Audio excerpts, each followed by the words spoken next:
Et bonjour encore mes frères et sœurs et mes enfants. Et je suis très heureux de partager ce matin la parole de Dieu.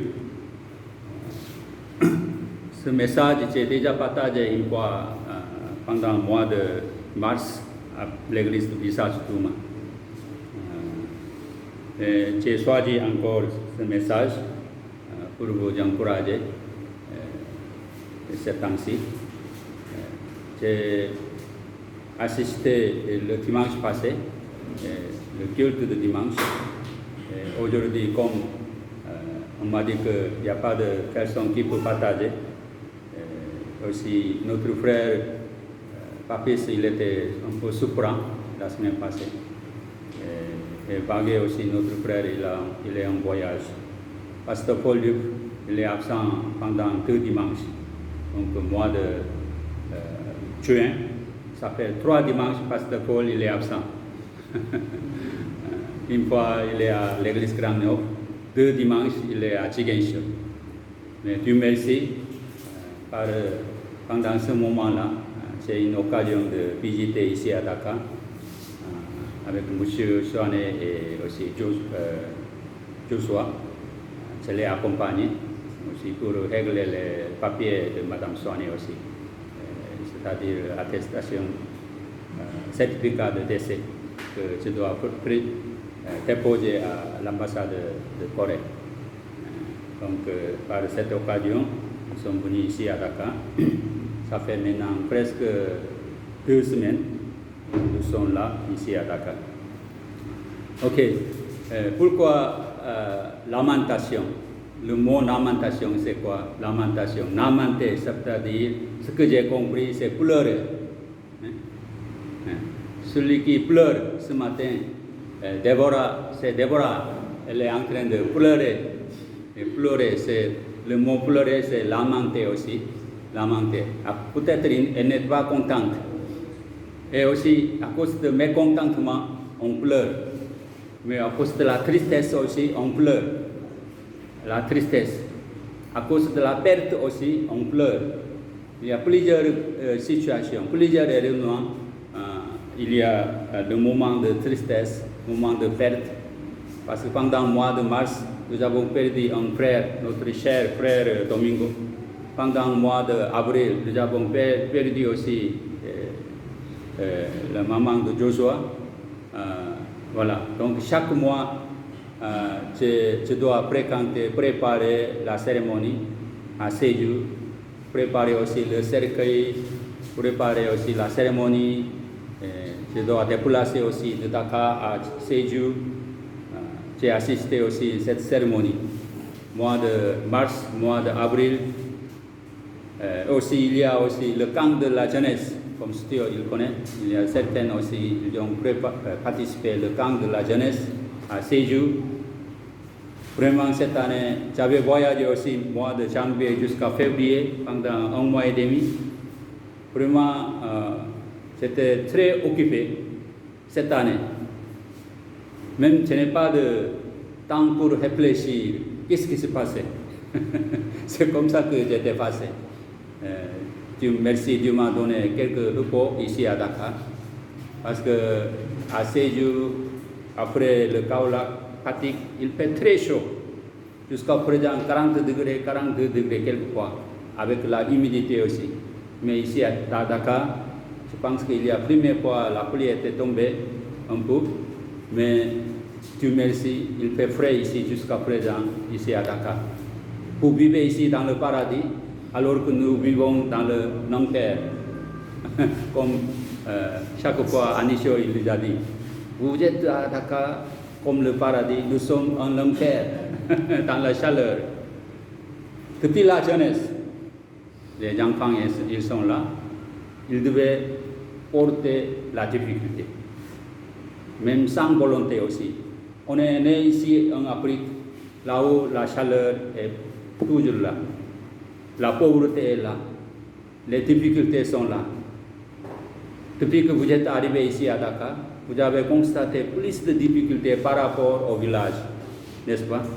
Plus de difficultés. Bien sûr, il y a des choses qui sont faciles, qui sont bons. Il y a beaucoup d'informations, il y a beaucoup de chances aussi. Il y a beaucoup de gens qui sont venus pour profiter de leur vie, pour planifier leur vie, pour chercher leur emploi. Mais en tout cas, la vie est très chère, la vie est difficile. De plus en plus, vous allez trouver ça. Voilà. Oui. Et quand vous travaillez beaucoup aussi, vous êtes fatigué.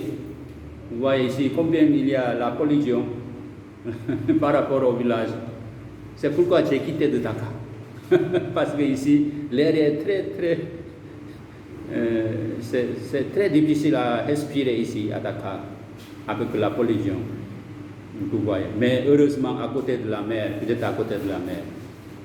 Grâce à Dieu, quand le vent souffle, la pollution est tout est parti pendant la nuit. Et le matin, l'air est frais, n'est-ce pas? Chaque matin, vous respirez, l'air est frais. En tout cas, merci. Nous ne vivons qu'un seul jour, n'est-ce pas? Hier, c'est déjà passé. Hier, c'est déjà passé. Demain, ce n'est pas encore arrivé. N'est-ce pas? Nous ne vivons qu'un seul jour. Aujourd'hui seulement. Est-ce que vous pouvez vivre même temps demain? Non. Est-ce que vous pouvez récupérer hier? Non. Nous ne vivons qu'aujourd'hui. Pendant que nous vivons aujourd'hui, nous devons nous mettre nos efforts, tout, et réfléchir. C'est pourquoi ce matin, le moment de culte, c'est important. J'avais pensé que l'église, c'est une essencerie pour mettre les carburants. Ce n'est pas un lieu de parking. L'église, ce n'est pas un lieu de parking. Parking, là où on garde la voiture. Nous ne sommes pas ici pour garder ici, mais c'est un lieu de recevoir le carburant pour travailler. Après avoir mis le carburant, on peut rouler encore la voiture. Donc l'église doit être comme un essencerie pour alimenter la parole de Dieu, n'est-ce pas? La force, la foi. Quand souvent j'ai constaté les chariots, un lance qui tire le chariot là. Charrette, voilà, merci. Charrette. Chaque fois vers le soir, sur la route de Massassoum, entre la ville de Sédhiou vers la Massassoum, souvent les enfants, ils amènent les bois morts avec les charrettes. Peut-être Jonathan, tu connais, comme tu as vécu à Sédhiou. Les enfants, les petits enfants même, à l'école élémentaire, ils conduisent les charrettes. Mais à côté de un lane, il y a un petit anon qui marche ensemble à côté, n'est-ce pas? Vous avez vu? Pourquoi? Ce que j'ai calculé, ce que j'ai pensé pour moi-même, il est en train d'apprendre comment on peut tirer une charrette. C'est ça que j'ai pensé lorsque j'ai vu ça. Ce matin, nous avons lu le texte, verset 27. Si quelqu'un qui peut lire encore verset 27. C'est une bonne chose pour l'homme de porter le joug dans sa jeunesse. Voilà, dans sa jeunesse. Mais ici, malheureusement, c'est trop jeune. Les enfants, avant de terminer l'école élémentaire, les enfants, ils ont déjà commencé à apprendre son métier, atelier, n'est-ce pas, un métier de menuisier métallique, menuisier de bois, et aussi réparateur de voitures, etc. C'est trop jeune, ils sont très jeunes. Mais ici, la Bible a dit, surtout Jérémie, il a dit, il est bon de porter le joug. Le joug, c'est quoi? Pour tirer le chariot, un âne doit porter le joug, n'est-ce pas? Le joug. Hein? Pour tirer le chariot. Si un âne ne peut pas porter le joug, on ne peut pas tirer le chariot. N'est-ce pas? Le joug. Dans sa jeunesse. Je pense que vous êtes jeune. Par rapport à moi et Pasteur Paul Duc, nous sommes déjà, on dirait que troisième âge, je ne sais pas. Troisième âge, c'est à partir de 60 ou 70 ans. Oui. Mais en tout cas, j'ai déjà dépassé 60 ans. Pasteur Paul Duc aussi, presque il est arrivé à 60 ans. Mais vous êtes encore entre 20 ans jusqu'à 30 ans. Donc vous êtes jeune par rapport à nous. Dans sa jeunesse, le joug,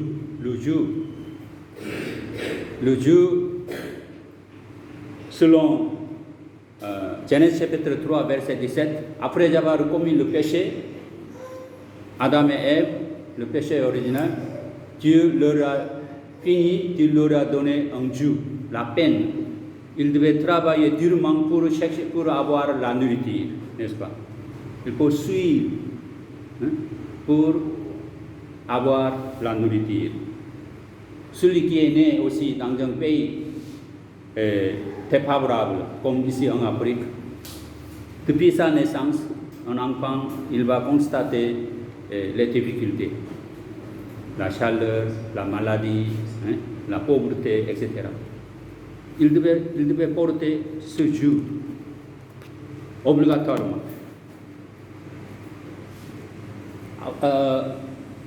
Au temps de Jérémie, c'est Jérémie qui a écrit ici Lamentation. Après Jérémie, livre de Jérémie, prophète Jérémie, il a continué d'écrire Lamentation parce qu'il a prophétisé la parole de Dieu avant que le peuple d'Israël était exilé en Babylone. Mais il a déjà prophétisé. Si vous ne repentez pas, Dieu a déjà programmé, vous serez exilé. Combien de fois? Par 3 fois. Par 3 fois, le peuple d'Israël était exilé en Babylone. Mais en ce moment-là, le peuple d'Israël n'est pas encore exilé, déporté en Babylone. Mais malgré Jérémie, prophète Jérémie, il a prophétisé, il a averti cette punition devant le peuple de Dieu. Avec le roi, tout le monde n'est pas d'accord. Il leur a toujours critiqué. Pourquoi, en tant que tu es prophète de Dieu, pourquoi tu nous as menacés? Pourquoi tu nous as dit le mal au lieu de le bien? C'est pourquoi le prophète Jérémie était toujours persécuté par son peuple. Il a dit son sentiment, chapitre 3, verset 19, « Je suis errant et humilié. Il pensait un amer poison pour moi. » Il a senti son sentiment. Il a goûté comme un amer poison. Combien il était persécuté, maltraité. Il était considéré comme un prisonnier, un pécheur. C'est pourquoi il était triste. Il a dit que je suis errant et humilié. Il n'y a pas de mal, oui, parce que il était difficile. Nous aussi, nous avons constaté aussi des difficultés. Les enfants même aussi, ils ont constaté des difficultés à cause de la situation, depuis la jeunesse, depuis leur enfance. Mais chapitre 3, verset 21, Jérémie l'a dit, « Mais voici ce que je veux me rappeler. Voici ma raison d'espérer. » Quand nous sommes découragés dans les difficultés, jusqu'au fond, quand je suis tombé jusqu'au fond, maintenant je n'ai plus de tomber encore, parce que je suis tombé jusqu'à terre, par terre. Il n'y a pas plus de difficultés. Je pense que celui qui est ici à Dakar, comme vous êtes là pour constater les plus difficultés par rapport aux autres ou bien dans les villages. Parce que vous devez vivre vous-même ici. Quand notre frère Paul Faye, il était à Dakar comme un étudiant, c'est lui-même qui devait chercher de quoi manger, de quoi vivre. Hein? Notre frère Paul Diem Faye, il était un photographier, hein? Appareil de photo, n'est-ce pas? Peut-être Jonathan, tu as entendu parler par ton père, Franck. Franck, le père de Franck, Jonathan et Paul Faye, ils étaient ensemble à l'université de Dakar. Et aussi Jam Manga, ils étaient ensemble. Et Paul Duc aussi, il était là. Il devait travailler avec un appareil de photo. Hein? Il déplace dans le campus. Après, il prend photo, il donne, après, il reçoit quelque chose. C'est comme ça qu'il vit. Il peut se débrouiller. On dit qu'il peut se débrouiller. Chacun a sa manière de vivre. Celui qui est tombé jusqu'à la terre, il n'y a pas plus de maintenant difficulté parce qu'il est tombé jusqu'à la terre. Maintenant, à partir de là, comme Jérémie l'a dit, voici ma raison d'espérer. Parce que je suis humilié, je suis errant. Ce n'est plus de maintenant. Est-ce que je pourrais rencontrer, est-ce qu'il y a encore l'autre difficulté qu'aujourd'hui? Pourquoi il a dit ça?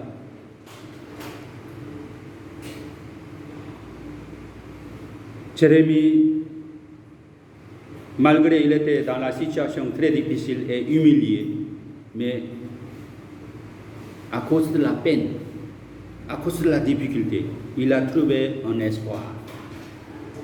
Quand il fait sombre, on dirait que quand il fait plus sombre, l'horreur est proche. La lumière est proche. Quand il fait plus sombre,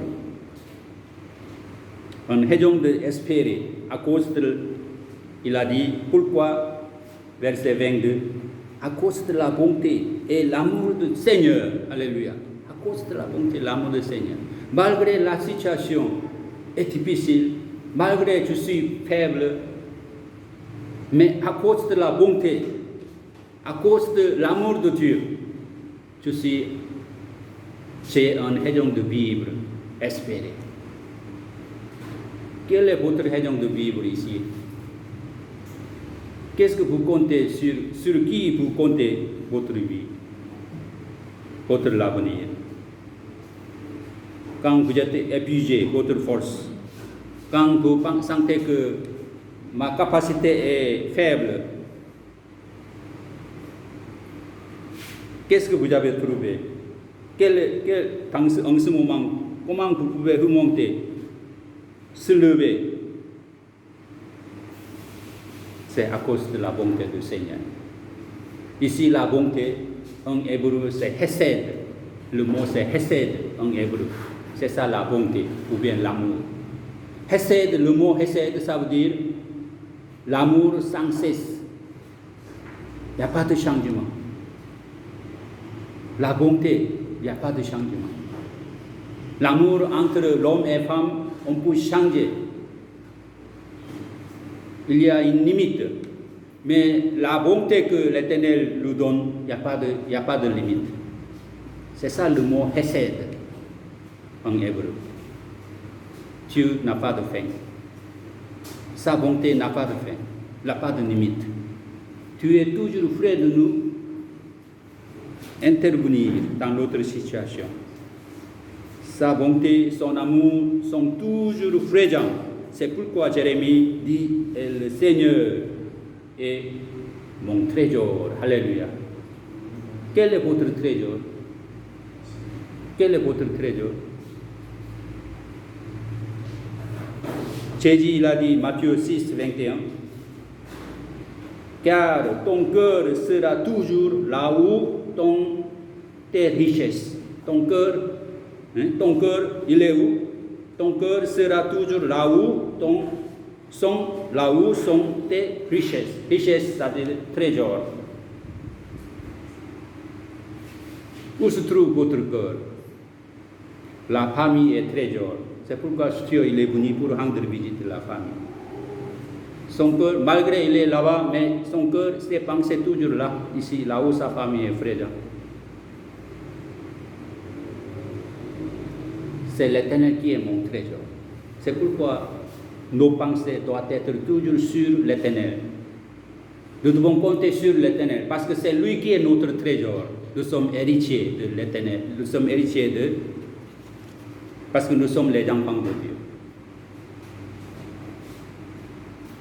Pour vous, quel est votre trésor? Celui qui confesse que le Seigneur est mon trésor, il compte sur lui et il tourne vers lui. Car la délivrance vient du Seigneur, verset 25. La délivrance vient du Seigneur. La délivrance vient du Seigneur. Verset 26, il est bon d'espérer en silence la délivrance que le Seigneur enverra.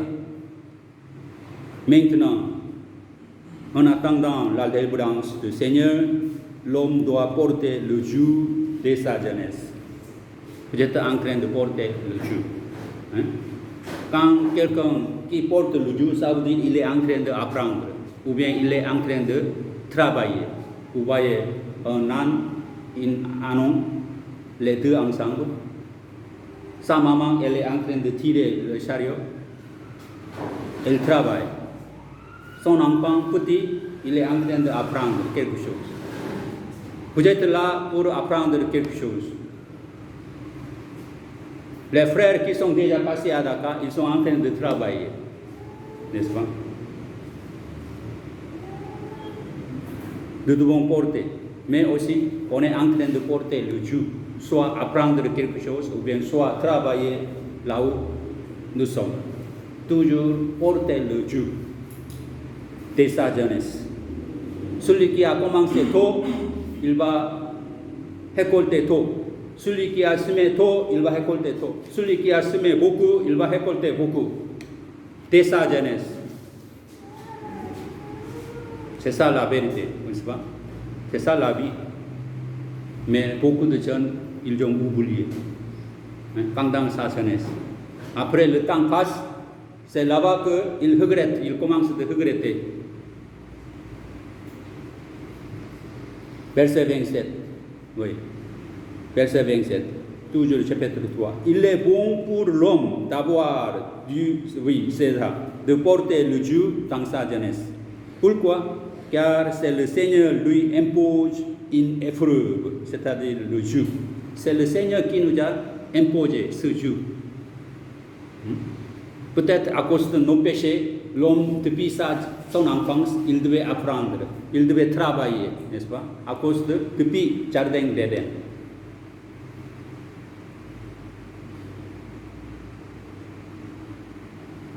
Mais pendant ce temps, Jérémie a dit qu'il s'incline la bouche dans la poussière, dans l'espoir que le Seigneur intervienne. Verset 29.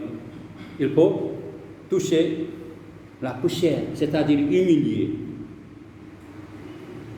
La poussière dans l'espoir que le Seigneur intervienne. Pendant que nous souffrons, nous humilions, c'est le moment aussi l'Éternel, il va intervenir dans notre vie. Amen. L'Éternel, il ne va pas nous laisser comme les orphelins. L'Éternel, il est avec nous, à côté de nous, devant nous, derrière nous.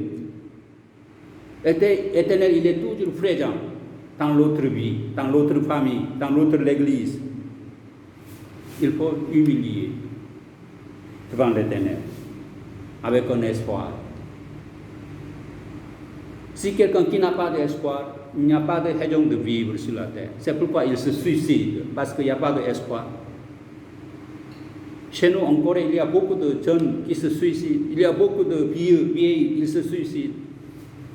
Pourquoi? Il n'y a pas d'espoir. Il n'y a pas d'espoir.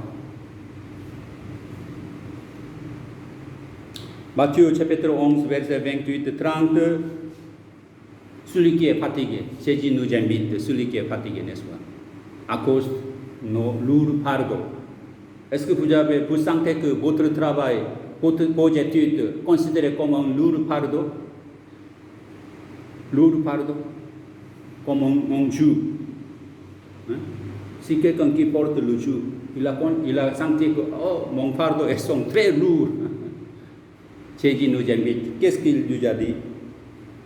Qu'est-ce qu'il nous a dit? Matthieu chapitre 11, verset 28, 30, je vais vous présenter. Venez à moi, vous tous qui êtes fatigués.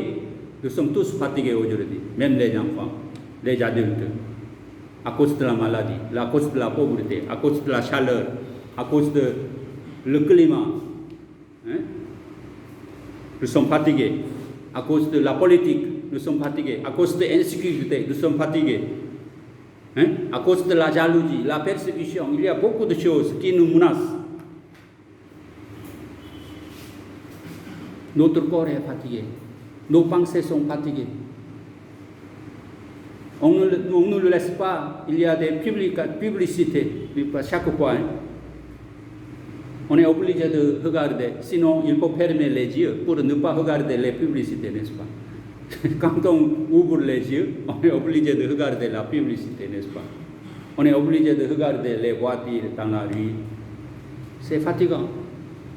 Qu'est-ce que Jésus nous a dit? Si quelqu'un qui est fatigué, venez à moi, de porter un lourd fardeau. Celui qui porte un lourd fardeau, je vous donnerai le repos. Le repos. Prenez sur vous mon joug et laissez-moi vous instruire, car je suis doux et humble du cœur.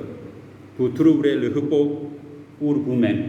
Le jour qui je vous invite à prendre est facile à porter et le fardeau que je vous propose est léger. Au temps de Jésus-Christ, pour tirer un chariot ou bien pour labourer les champs, il y a toujours les deux vaches. Les deux vaches qui portent un seul joug. Vous pouvez imaginer, toujours, même ici au Sénégal aussi, vous voyez, il y a deux vaches qui sont ensemble pour tirer le chariot, n'est-ce pas? C'est comme ça.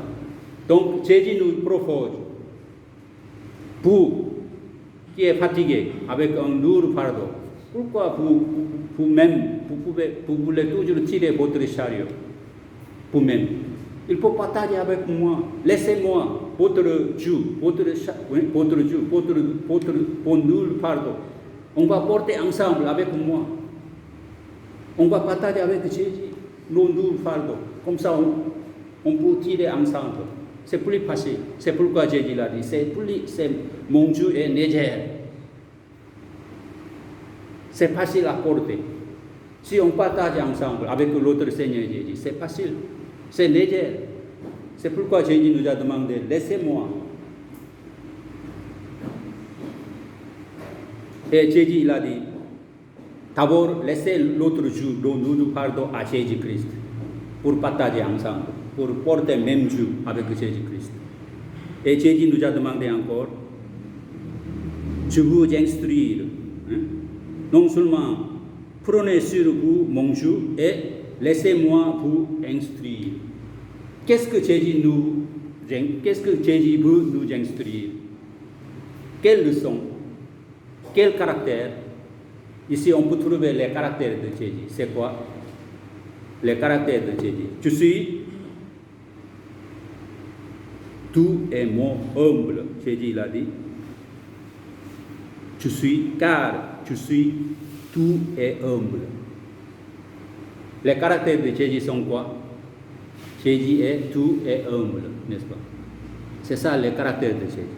Ce que nous devons apprendre, les caractères de Jésus, ce que Jésus veut nous instruire, c'est un caractère de doux et léger. Celui qui est, son caractère est doux et léger, c'est lui qui est plus patient, résistant, n'est-ce pas? Est-ce que vous avez vu? Celui qui est un caractère doux et patient, doux et humble, c'est lui qui est résistant, patient. C'est lui qui peut persévérer jusqu'au bout. Il faut persévérer. beaucoup de jeunes, ils travaillent, ils essaient de monter, surmonter les fardeaux ou bien le montagne, mais jusqu'à 90%, ils arrivent là-bas, mais ça manque de 10%. À cause de manque de 10%, ils abandonnent, ils reculent. Après, encore, ils tirent, ils montent jusqu'à 99%. Après, ils découragent, après, ils laissent encore. Il faut persévérer jusqu'au bout. Mais avec notre propre force, avec notre propre intelligence, il y a toujours limite. C'est pourquoi Jésus nous a dit, je suis doux et humble. Celui qui est humble, c'est lui qui peut continuer d'apprendre quelque chose. Celui qui est devenu un homme orgueilleux, il va arrêter jusqu'il va terminer ses études à l'école. Après avoir son diplôme, il va laisser, il ne peut pas plus apprendre. Il est devenu un homme orgueilleux. Moi, j'ai un diplôme. Moi, je suis un tel emploi. Moi, maintenant, pour moi, c'est assez. C'est fini. Jusqu'à la mort, il peut continuer d'apprendre. Celui qui est humble. Vous voyez, je vous donne un exemple. Notre frère, celui qui était passé ici à Dakar. Excusez-moi, parce que ce que j'ai constaté depuis 20 ans ici, au Sénégal, celui qui est humble et patient, celui qui son cœur est doux, c'est lui qui continue d'augmenter, progresser. Il a commencé au début, en bas, mais il monte. Après 5 ans, après 10 ans, chaque 5 ans, 10 ans, il augmente, il progresse, jusqu'à présent. Dieu, il est témoin, parce qu'il a constaté aussi déjà ce que je suis en train de dire. Il a compris qu'est-ce que ça veut dire. Celui qui est humble, celui qui est doux, c'est lui qui est un homme résistant. Il va continuer d'apprendre. Il ne va jamais abandonner.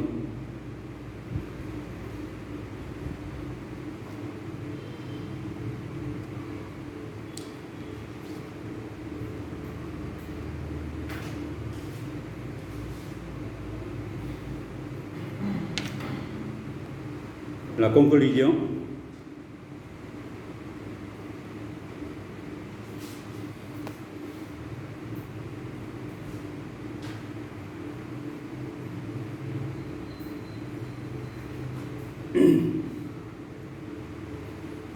C'est Jésus qui a porté nos lourds fardeaux. Ce qui est plus lourd fardeau, c'est quoi? Nos péchés.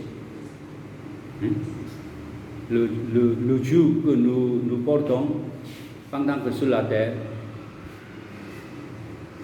on peut porter, on peut persévérer. Mais le plus lourd fardeau, c'est nos péchés. Personne ne pourra régler ses péchés lui-même. Par les bons œuvres, par le mouton de Tabaski, non. On ne peut pas tout enlever les péchés. C'est pourquoi les musulmans, chaque année, ils devaient tuer encore le mouton de Tabaski. Parce que le péché, ce n'est pas encore réglé. Mais nous, les chrétiens, les enfants de Dieu, nous avons déjà réglé le péché. Parce que c'est lui, Jésus, il a tout porté nos péchés, une seule fois pour toujours, pour tout le monde. C'est Jésus. Il a porté nos fardeaux, nos péchés sur la croix. C'est pourquoi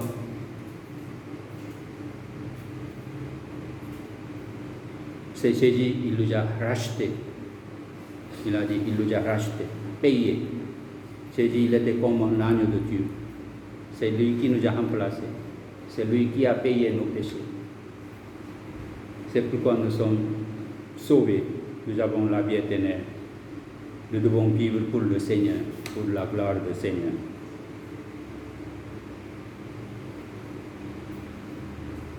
Galates 5, le Christ nous a libérés pour que nous soyons vraiment libres. Tenez bon, donc ne nous laissez pas de nouveau réduire en esclavage. pourquoi on va retourner sur l'esclavage de Satan? C'est-à-dire, pourquoi nous allons commettre encore le péché à cause de notre nature pécheresse, nos propres désirs? Laissez de diriger Saint-Esprit, laissez de diriger votre vie par le Saint-Esprit. Celui qui a toujours conduit sa propre nature, ses propres désirs, il va porter aussi les fruits du péché. Mais celui qui a laissé ses désirs, sa volonté, c'est le Saint-Esprit qui va lui diriger pour porter beaucoup de fruits du Saint-Esprit. Je vais terminer verset Lamentation 3, verset 33. Ce n'est pas de bon cœur qu'il humilie et qu'il fait souffrir les humains. En tant que les parents ne veulent pas souffrir ses enfants. D'autres pères ne veulent pas aussi nous souffrir, n'est-ce pas? Ce n'est pas le cœur de notre Père. Dieu est plein d'amour, sa bonté est grande. Pour qui est fatigué, venez, oui. Dieu est plein d'amour, sa bonté est grande. Dieu ne veut pas que nous souffrons toujours dans cette situation. Nous allons toujours compter sur Jésus. Regardez, nos yeux doivent fixer sur Jésus-Christ. Comme ça, toujours il y a espoir. C'est toujours le moment favorable, c'est Dieu qui va intervenir dans notre situation. Nous pouvons nous approcher toujours au trône du Seigneur, n'importe quel moment.